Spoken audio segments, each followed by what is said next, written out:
Bien vivre en Alsace à l'échéance 2030, c'est un projet qu'on a conduit avec des directeurs d'établissement, des directeurs généraux, et qui était emballé par l'idée de travailler dans une logique de prospective, dans cette nouvelle démarche qu'ils ne connaissaient pas bien et qui semblait pouvoir apporter des pistes de réflexion, des pistes de collaboration aussi, parce que ces directeurs d'établissement, tous dans leur secteur, se disaient mais est-ce qu'on fait vraiment quelque chose en commun et comment on pourrait, en effet, comment on pourrait travailler ensemble? Le slogan de l'ERP, c'est être acteur du changement.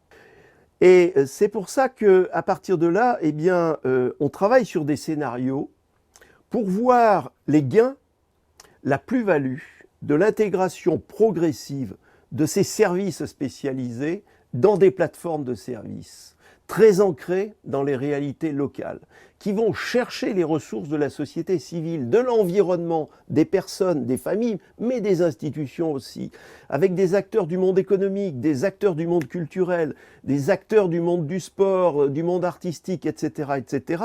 Et il est bien évident que plus on évolue dans les milieux de droit commun, dans les milieux de vie ordinaire, avec des gens de la société civile, des bénévoles, des professionnels. Ça ne veut pas dire, comme on en parle beaucoup aujourd'hui, de la désinstitutionnalisation, qu'il faut supprimer les institutions. Bien au contraire, il faut s'appuyer sur les institutions.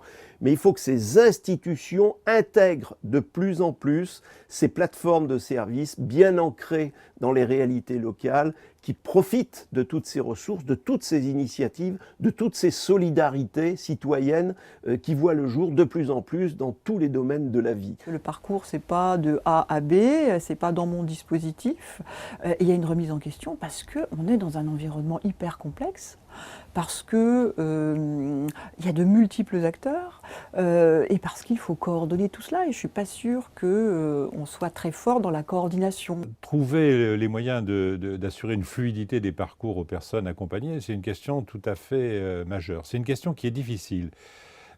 Lorsque j'ai commencé à réfléchir à cette question, au moment où on a lancé les premières opérations qu'on appelait Habitat et Vie Sociale, qui préfiguraient la politique de la ville, on avait constaté qu'il y avait des personnes qui pouvaient être suivies par 15, 16 services sociaux.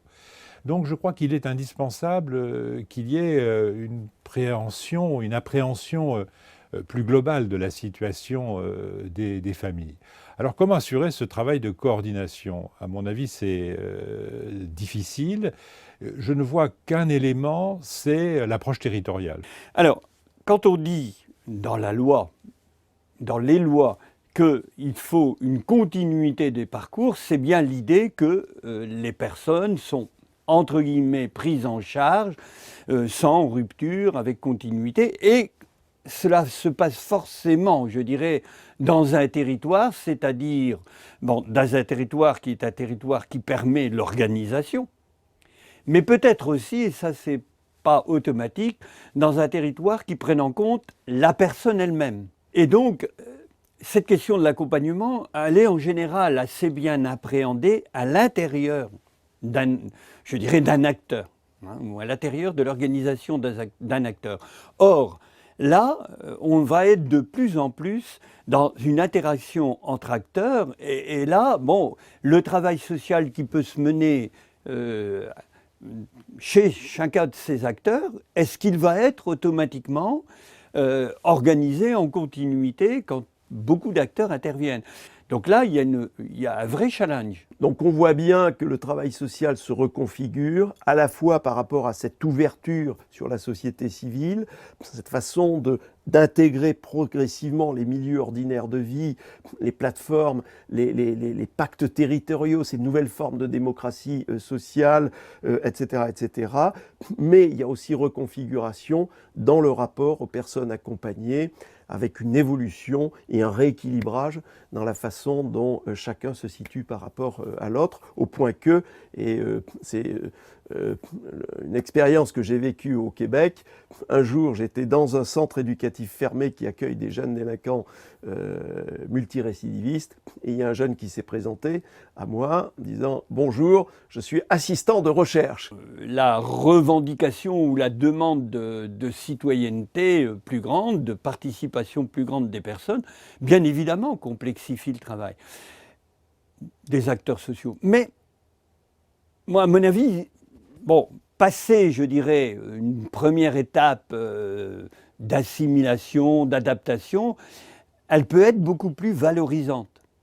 Parce que là, on va vraiment au cœur de l'objectif du travail social et de ce que souhaitent les travailleurs sociaux et tous les acteurs, qui est de dire, bon, ben je veux que la personne avec qui je travaille grandisse et prenne, je dirais, son autonomie. C'est d'ailleurs toujours affirmé. Alors, c'est déstabilisant, mais à mon avis, c'est valorisant quand on avance.